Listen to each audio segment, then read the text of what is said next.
Coucou.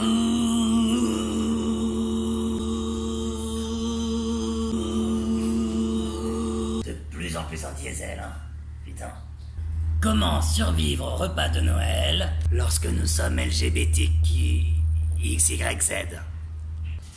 Noël, ça me les brise. Et je veux absolument éviter ce repas et cette fête. Hein. Ah oui, non, moi ça me fatigue, j'ai pas ma place. Ah non, j'ai pas ma place, pas du tout, ça m'épuise. Alors à chaque fois, je me pose la question, est-ce que j'y vais ou pas? Parce que la société, en fait, elle nous impose le lien qu'on a avec la famille, on est obligé. On peut pas les encadrer, mais on y va à Noël, on y va, ah ouais. Alors moi je repousse, ce qui fait que quand je réserve mes billets de train, il faut que je fasse péter mon PEL pour acheter les billets. Du coup, j'achète des billets de covoiturage à l'arrache. Et je me retrouve à faire la route avec un gros connard de catho extrémiste qui me rappelle que Noël, non, ce n'est pas une fête américaine commerciale. Mais c'est la naissance du petit Jésus. Alors en plus, moi je mets pas mes écouteurs, histoire d'avoir une bonne note, tu vois, pour les prochains voyages. Je fais la conversation. Donc t'as fait 3 heures de route avec un gros con. Plein de privilèges, qui te raconte tous les cadeaux qu'il a achetés à machin, à truc. Oh! Les cadeaux. Moi j'ai pas acheté de cadeaux, putain. Tu m'étonnes, vu que ma famille c'est pas un cadeau, il va falloir en faire quand même. Qu'est-ce que je vais faire? J'irai à la gare, au duty free de la gare, là, le relais, je vais acheter des conneries impersonnelles, 3 porte-clés, des boules à neige. Boules à neige, les gens aiment bien ça. Une boule à neige avec l'arc de triomphe dedans. Ah, c'est trop mignon, ils ont mis un bonhomme avec un gilet jaune dessus. Moi je voulais pas y aller, hein. Oh non, c'est sous tout le monde, Noël, attends, se forcer à voir toute sa famille. Ils ne comprennent pas. C'est ça la phrase qu'on dit à chaque fois. On te comprend pas. Bah moi non plus, je vous comprends pas. C'est vrai qu'effectivement, entre un repas de famille où je vais supporter ma famille, ou alors boire toute seule et peut-être me retrouver dans une partouze, une fois arrivé à la maison, j'ai maman qui me brive, genre... Bon écoute, tu vas être gentil avec ta grand-mère, faut la préserver. Ta vie, tout ça, Paris, tes choix, ta décadence, elle le sait pas, donc tu ne dis rien. Non mais ma grand-mère, elle voit encore, hein. Mais sérieusement, quand même. Le déni. Après, à table, ce qui est assez rigolo, ça c'est un jeu que j'aime bien, c'est il faut essayer de voir lequel de tous est le moins ou plus ivre des autres. Hein. Sauf que là, ils sont tous ivres. La mère qui est déjà bourrée avec 2 coupettes, ça oulala, je suis pompette. Pas l'habitude, et le tonton méga bourré. Lui, t'es sûr que c'est le plus ivre des autres parce qu'en fait, il est ivre tout le reste de l'année. Hein. On l'a tous, ça, le tonton raciste. Et un raciste méga déchiré, hein. Je vous laisse imaginer la discussion autour de la table. Hein. On va encore avoir le droit à des blagues colonialistes avec le poivre et les patates. Ah, puis ma mère.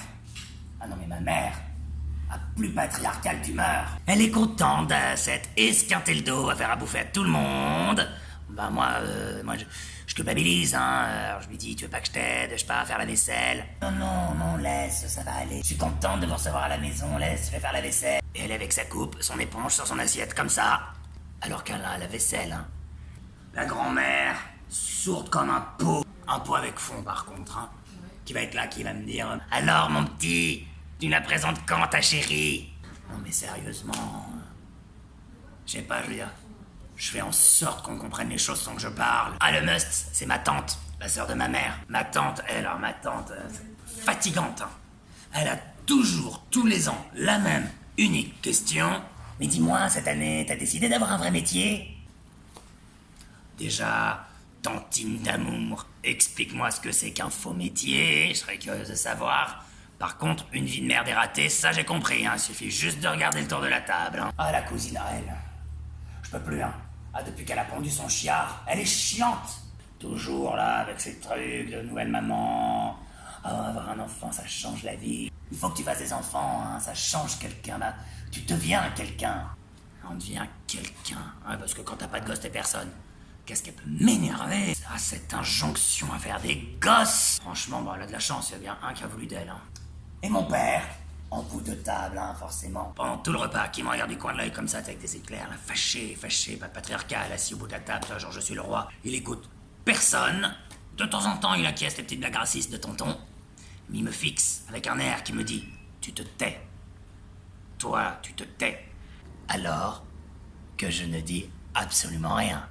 Mais j'ai une solution pour vous, mes petites crapules chéries. Afin de survivre au repas de Noël, en tant que LGBTQ tout ça, j'ai pour vous un accessoire primordial et qui ne vous coûtera rien du tout. Non, c'est directement fourni par la famille, c'est sur la table.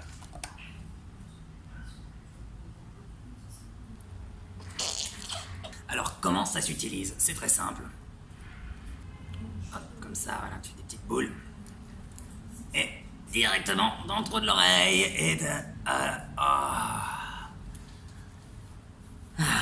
joyeux Noël. Là, je suis bien, là. Je suis bien. Là, faut pas que je rate mon train.